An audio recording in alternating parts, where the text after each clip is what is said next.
What is a court of equity and is it part of the legal system? 1. Origins of equity and law. Before the United States existed, there were two separate legal venues, the court of law and the court of equity. The court of law handled strictly statutory rules and procedural correctness, administered by the state. The court of equity, however, operated through the church and focused on justice, fairness, and moral obligations. If someone was denied relief on a technicality in law, they could appeal to equity for a more humane resolution. Footnote: Courts of equity existed to deliver justice when rigid legal rules failed to do so. 2. Equity versus law, key difference. Law is about rules, equity is about outcomes. Courts of law ask, was the procedure followed? Courts of equity ask, was justice served? Equity fills the gap where law alone produces an unjust or unreasonable result. It doesn't disregard the law, it ensures the law's application aligns with natural justice. Footnote: Equity doesn't replace law, it balances it by prioritizing fairness where statutes fall short. 3. U.S. legal system, merger of law and equity. In the modern U.S. legal system, courts combine both jurisdictions. A single court may hear both legal and equitable claims.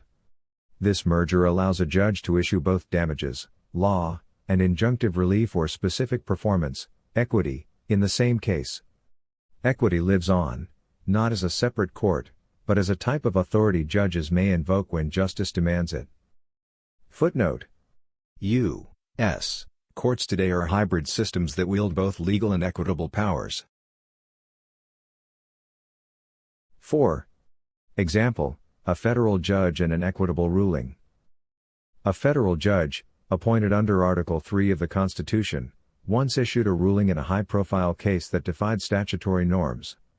Legal experts believed the decision contradicted established law. When asked, the judge explained, "I was sitting in a court of equity." That is, he ruled based on justice, not just statute. The decision stood on appeal. Equity gave him the discretion to act beyond technical law where fairness demanded it. Footnote: Judges can invoke equitable authority to reach fair outcomes, even when the law alone doesn't get there. 5.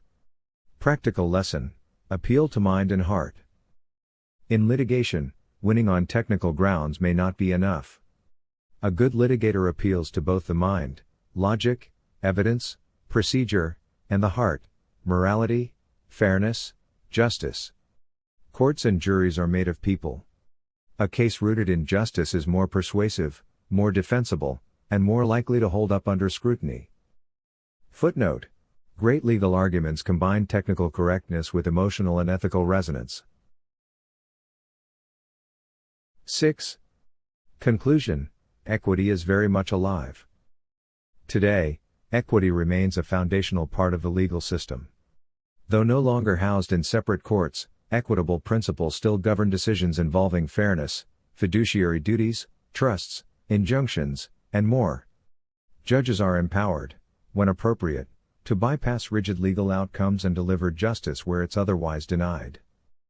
Footnote: Courts retain equitable authority to ensure justice prevails, even in complex or unjust legal circumstances.